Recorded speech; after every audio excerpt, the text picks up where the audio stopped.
Like, this is a nice little bonding episode for everybody. Gabriel makes a friend. Eugene makes a friend. Rick and Daryl have a nice little roll around in the grass. It's just a magical episode.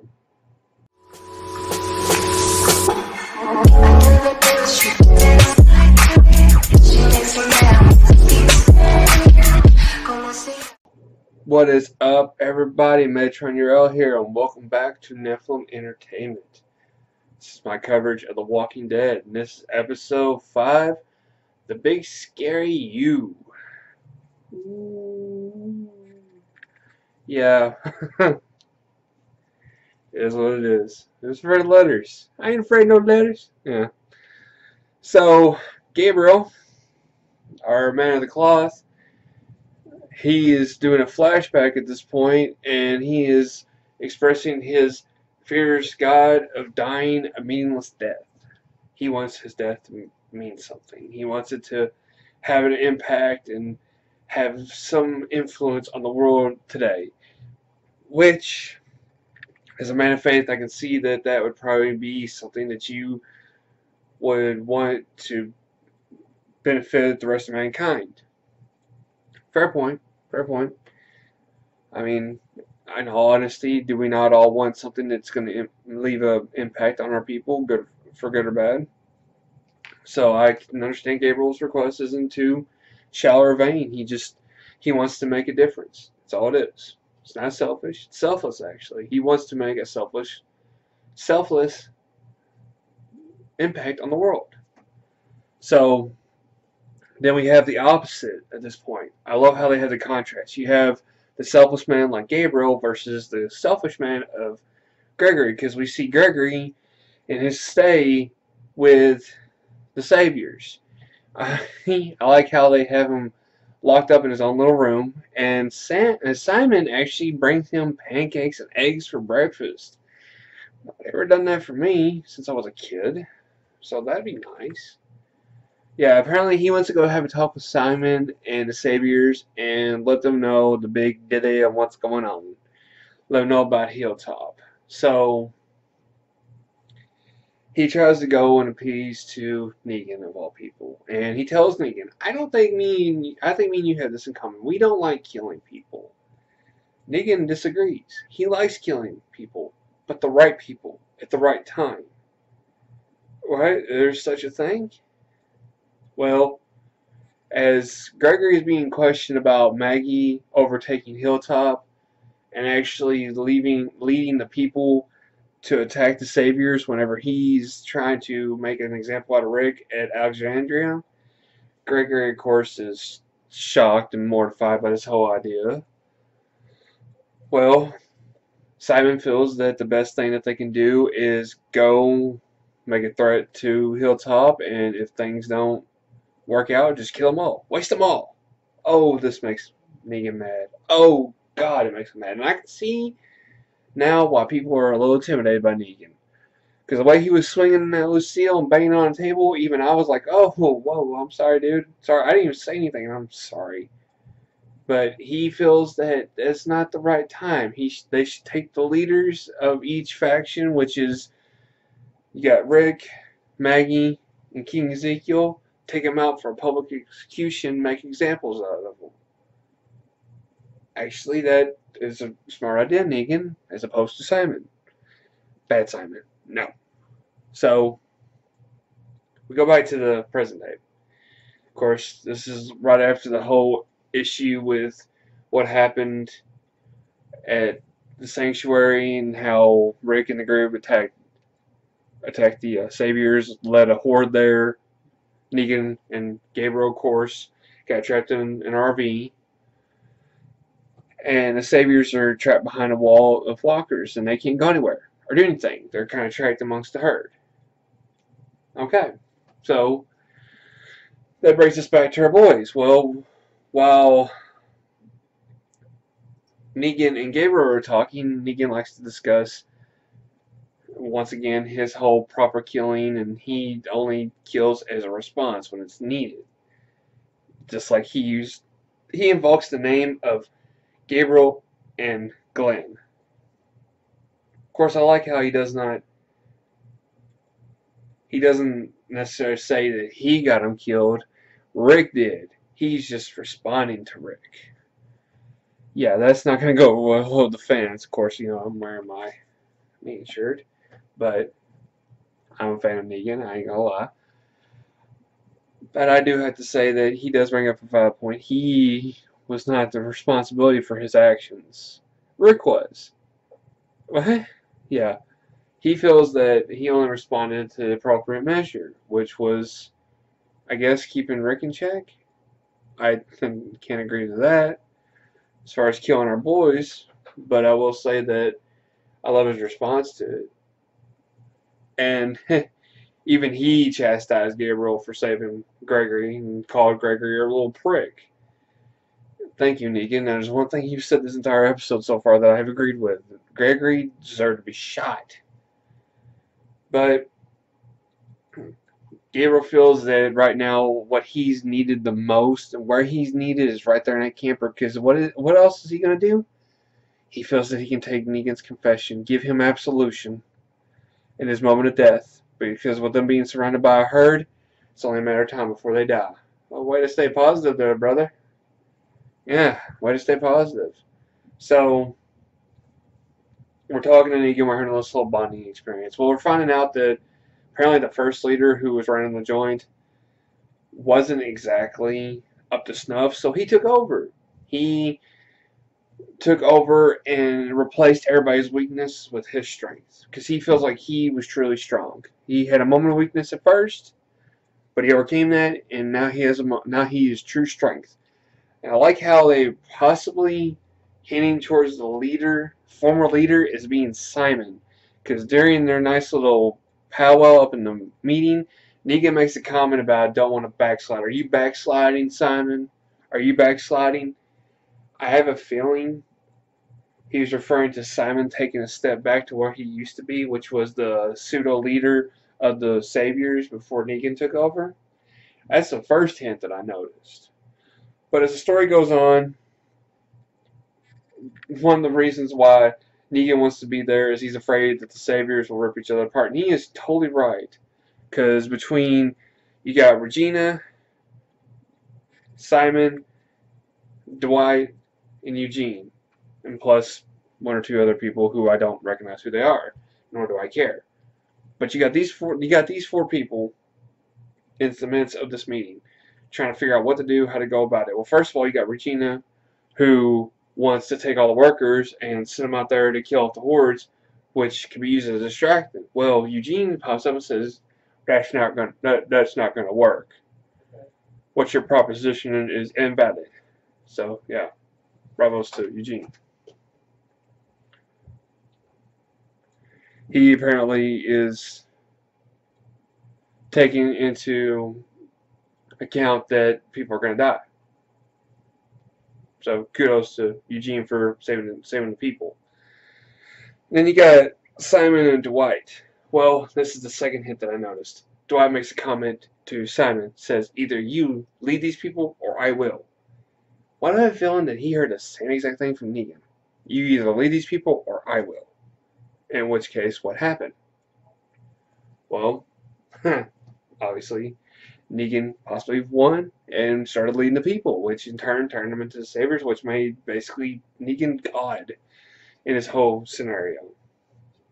So, with all that going on, we get a little bit of a background about Negan. Apparently, he used to work with kids, which also explains his nice little condescension and the way he talks to people and like he's talking to children. Of course, he's got a bit of a dirty alpha male mouth about it, but hey, whatever gets the job done there, buddy. If you got the cojones, then you do it. But he used to work with kids, and he keeps pointing out the fact that he's strong, everyone else is weak. Well, Gabriel feels strong. Gabriel feels strong. He feels like he has gotten strength since that point in time when he was in the church, and he locked out all of his people to save his own skin. And he's got a point. He was selfish. He was scared. He locked everybody else, so he would not die from the infection. And hey, it was selfish, yeah, but he's come strong. and he's actually helped out the people, and he's actually helped take lives, which for a man of the cloth is not necessarily a good thing, but whatever you need to do to survive, right? Well, meanwhile, what else is going on? Gabriel happens to slip behind Negan's back, where Negan's little pistol that he confiscated from Gabriel is at. Gabriel takes a shot. Comes very close to killing Negan. Which, so much for that confession. And he takes his couple shots and he takes off running like a bat out of hell. Locks himself in the closet. In which Negan, the walkers are slowly breaking into the RV, so Negan has to actually kill one of the walkers to prevent it from clawing and gnashing at people. Well, meanwhile, Rick and Daryl are discussing about what to do with the sanctuary and everything that's going on. Daryl wants to just blow it up and let the walkers in and let the chips fall where they may. Rick, on the other hand, doesn't because the innocent people's in there. So we have a nice little debate between Rick and Daryl back and forth about it. What's right, what's wrong, what's right, what's wrong. Stick to the plan. No, I got my own plan. Well, needless to say, they end up getting into a fist fight on the ground, rolling around like two brothers fighting over just some pointless crap. It was insane. You don't see Rick and Daryl fight very often because they're like brothers, but at the same time, you're not surprised that they don't fight because they are like brothers. They're constantly bickering and constantly fussing and fighting. It's just they end up getting into this fight. Well, it leads to the weapons and stuff blowing up for some odd reason. So there goes that. Well, back in the RV, instead of Negan confessing his sins, Gabriel confesses his. And he tells them about the church and about how he left his people out there to die while he stayed comfortably at the church. Negan even calls that a big pansy thing. So, hey, if Negan's telling it to you straight, why not? Well, Negan actually does make a confession. He talks about his first wife. And the reason why he was not strong is because he could not put her down whenever she got sick and got infected and turned into a walker. So that was when Negan's strength didn't come into play until after the fact. And I mean, he confessed that he cheated on her, that he stepped out on her, and it was supposed to be death to his part. And before the outbreak, he would cheat on her and lie to her and all this. But then after the outbreak happened, she had gotten sick. And when she got sick, she turned into a walker. Well, instead of putting her down when she became a walker, he couldn't do it. He could not go through with it. So that explains, I guess, why he's got a collection of wives now. Like, what is it, like a dozen? But hey, if you stud, go with it. So I guess Gabriel and Negan get tired of, actually standing in the camper. So Negan drags a walker over there, and I love how he slices it open, explains what the guts are. Piss, shit, blood, everything, pus, all this rolled into one, and it's been sitting in the heat for days under the Virginia sun. He tries to make it sound like it's just diabolical. Well, I love what Gabriel says. We're from Georgia.